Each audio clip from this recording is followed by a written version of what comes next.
Well, well, well. Here's Mama Bloom's brood.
In the Bloom living room, we find Mama and the two girls.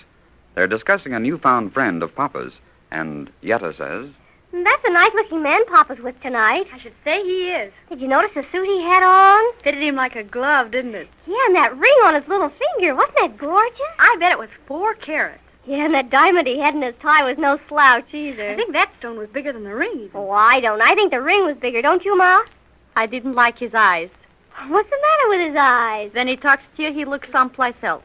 Such a kind of fellow I don't like. Well, now, I don't see why you don't like him. He raved about everything we had for dinner. He told you yours was the best cooking he ever tasted. He wants to do business with Papa. He has to like mine cooking. What does he want with Papa? What do you think he wants? Money. How do you know? Anytime a man is extra nice, he wants something. But he said it was a great chance for Papa. When you're giving away bargains, you don't have to be so nice. I bet he has plenty of money. I never saw such big diamonds. The biggest diamonds go with the emptiest pockets. I don't see how you figure that out. Yet, when a man's got in the bank money, he don't have to wear fancy clothes and diamond rings. It's only when he's got nothing he has to get his clothes to tell a lie for him. He has such nice manners. Look how nice he was to Papa. When a spider's making eyes at a fly, he's so polite, butter wouldn't melt in his face. Well, you didn't like him the minute he came in. I didn't like him before he came in. Now, I don't see how you can take a dislike to a person the minute you see him. Darling, it's female ignition. The minute I saw him, I knew whatever he wants, Papa shouldn't give it to him. Besides, he talks too good. He knows too many long words. What difference does that make, Ma? Oh, Sarah, when a man is selling you something that's a genuine bargain, he uses short words, so you know what he's talking about. But when he's selling you something that's no good, then he has to use long words, so you'll be so busy trying to figure out the words, you won't find out what he's trying to sell you. Well, I know what he's trying to sell, Papa. Sure, so do I. He has a very fine gold mine, and he's willing to let Papa in on the ground floor. Mm-hmm. If Papa goes in on the ground floor, he'll go out in the alley. But it's a very fine mine. There's gold there just waiting to be picked up. If there's gold there, why don't he pick it up and not bother Papa? Oh, you don't understand, Ma. They have to buy machinery. Machinery to pick up gold? What's the matter? Is he too lazy to stoop down? Oh, don't you see, Ma? They have to dig the gold out of the ground. Then they run it through the machine, and the gold comes out of one side and the rocks out of the other. I'll bet he'll give Papa the side with the rocks.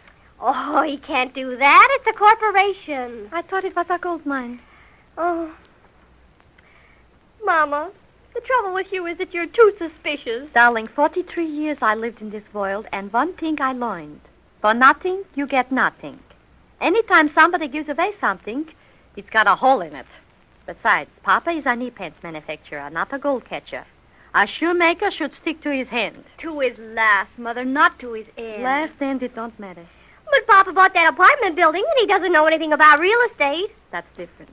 You buy a building, you go and look, and there it is. You buy a gold mine, and where is it? It's in Australia. Sure, he showed Papa the map. You saw it yourself. Maps. What do I know about maps? Am I a geography? No, but you can read a map, can't you? Here, look. This is Australia. Mm-hmm. So it's Australia. Yeah. Let's see. Here in the middle, Desert. Desert. What kind of map is this? Desert like a dinner? This is a crazy map. Oh, that's desert, Mother. The whole middle of Australia is a desert. What is this blue business around here? That's water, Ma. All water. Then where comes Germany and the water? And where is Vienna and what became of Poland? Germany and Vienna and Poland. Yeah. Oh, I know what the trouble is. Ma's thinking of Austria. Oh, Didn't sure. you say Austria? No, we said Australia. Put the map away. Before I looked at it, I didn't know anything at all about it. And since you explained it to me, I know less. Well, the very fact you can't read a map has nothing to do with the gold mine. This man came here. He was sent to Papa by a friend of his, and he offers Papa a big chance to make a lot of money. And, well, I think if Papa's smart, he'll grab the opportunity. He's a nice fellow, too. Sure, didn't you hear him tell Papa that a year from today, this stock will be worth 10 times the money he paid for it? Sure, I heard him. Didn't you see the samples of the gold ore he had? Well, didn't you? Yeah, I did. Well, you don't think everybody's dishonest, do you? No, darling. Most people is honest. Then why do you suspect this man? Just because most people are honest. That's why I suspect him. I don't get it. Every year since we was married, people come to your Papa with prepositions. Honest people who really need money for a legitimate reason. Sometimes they offer him 5%, sometimes 6 or 7. Maybe once in a while 8. That's all. This man, he's got it a preposition where he offers 100%. So he's entirely different from the others. So if the others are honest and he's entirely different, he must be dishonest. I think you're entirely wrong, Ma. That could be too. Ah, here's Papa. Hello, Jake. Hello. Hello, Papa. Ma. Children. The hell did he come back yet? No, but he'll be here. How do you know he'll be here? Say, for $10,000, you can make 2 visits. That's more than a doctor gets, even a specialist. But what has he got to do with He's doctors? the same as a doctor. He's a surgeon. Oh, you mean a surgeon. I thought a surgeon was a fellow in the army like a general, only lower. That's a sergeant. Surgeon's the correct word, Ma. Well, how can you compare him to a surgeon? He's even higher priced than a surgeon. A surgeon takes off your tonsils, he gets $200. This man takes off your pocketbook, he gets $10,000. Mommy, you're talking and you know nothing. What do you know about gold mines? Nothing, darling. I wouldn't know a gold mine if it was growing right in my backyard. You see, you know nothing about it. Say, if you told me all you know about it, Jake, I'd still know nothing. Joe Manischewitz is buying, and is he a fool? Well, I'm asking you, is he a fool? About Joe Manischewitz, I know nothing.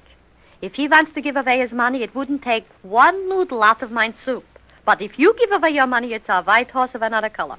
Mama, 16 years I've been in the knee pants business, and I'm still a poor man. I've worked like a dog all day long. Don't I? Yeah, you do, Jake. You're a hard worker. You bet your life I worked from morning to night. I'm planning and scheming, and still I don't get rich. Now comes a chance for me to make a lot of money, and what are you doing? Don't tell me, I'll answer. You're discouraging me. Jake, listen.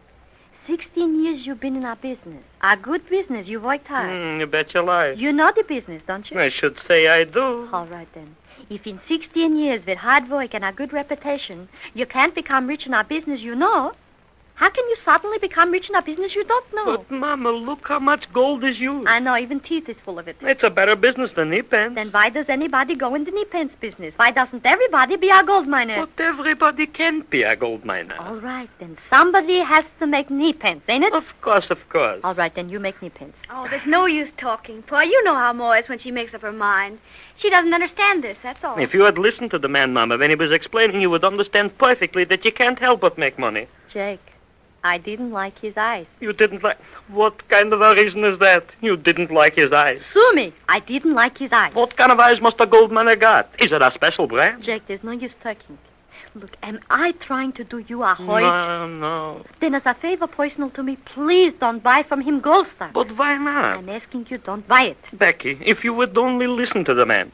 P.J. Morton, a big oil man, he bought it. And Lee Foreman, the big broker, he bought it. And Joe Manischewitz and Henry Kane, the biggest banker in St. Louis, bought thousands of dollars worth. And if it's good enough for them, why shouldn't I invest my money? Don't buy. He showed me a letter from the mayor of one of the biggest towns in Australia, where it says that he has seen this gold mine and he thinks it's the best mine in the entire country. Do you know this mayor? How do I know? Of course I don't. How do you know he wrote the letter then? Oh, but, Mama, he wouldn't do a thing like Why that. not? For $10,000, I'd write letters till my knuckles hurt. Mama, you know what? You're suspicious. For $10,000, I can be a little suspicious. That's no use talking.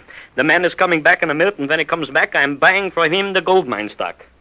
Do me one favor, Jake, will you please? What do you want now? Let me talk to him. What are you going to ask him? I don't know. I'll ask him questions. And then you'll know what. For 5 minutes, I want to talk to him. What can it hurt? What can I do good? I've already made up my mind, Mama. I'm going to buy it. Then you'll sure to let me talk, eh? All right. If it'll make you any happier, talk. But I tell you right now, no matter what you say, I'm going to buy it. Let me talk for 5 minutes, Jake, and I'll promise you that after I talk with him, if you still want to buy, you'll buy. Here he is now. I'll answer the door. Before you answer, Jake, promise You're me. driving me crazy. Promise me. All right. Let him in. Yes, just a minute. Step right in, Mr. Sterling. Step right in. Mr. Sterling, my wife would like to ask you something. Well, I'm always glad to oblige the ladies. How do you do, Mrs. Blue? How do you do, Mr. Sterling? Take a seat. Thank you. Now, if there's anything I can explain to you, I'll be very happy to do it. You're a gold miner yourself, Mr. Sterling? Oh, yes, of course. Your hands look awful soft for a miner. Oh, my dear Mrs. Bloom, I'm not exactly a miner in the sense of the word. Oh, well, what sense of the word are you a miner? Well, I've always looked after the financial end, etc. Etc.? Etc. in a gold mine? Well, I mean, and so forth. Oh, then you're not really a practical miner. I mean, you didn't dig this gold actual. And you yourself, personal, couldn't tell if in this hole is more gold underneath, eh? I see what you're driving at, Mrs. Bloom, and a very good point you brought up, too. What you mean is I would hardly be competent to make a reliable survey of what the future of this mine will be. Yeah, I think like that would have to come from a expert. Very well put, Mrs. Bloom. Here is the letter from the expert now look it over. This firm is unquestionably the best in its line, and you see what they say about the mine, and you know how conservative these experts are. For my husband, I wouldn't bother you, Mr. Sterling. He's going to buy. But if it's such a good proposition, I would like to invest $10,000 of my own money. Well, I'll be happy to accommodate you. Mama, from where have you got money? Do I tell you everything, Jack?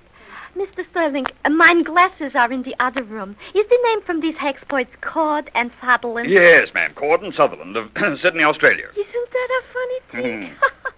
Mine cousin, Sarah Lefkovich, works by them. You mean she works for them? Sure. Ain't it lucky? Look, I'm going to send her a cable and ask her exactly what to do. It ain't for mine husband, Mr. Sterling. It's for me. And I'll tell her exactly how hard you're working to raise money for this mine. She's an awful nice girl. Her brother is our big police detective there. I'm afraid I have to rush away. I've an appointment. Oh, yeah, but you leave your address so we can call you the minute the cable comes back. I'm leaving town in the morning. I'll get in touch with you later. Goodbye. Goodbye. Becky, I know now he was a faker, but how could you know? I didn't like his eyes. Yes, but ain't it lucky your cousin just happened to work for this firm? What cousin? Your cousin Sarah Lefkovich in Australia. I ain't even got a cousin, Sarah Lefkovich.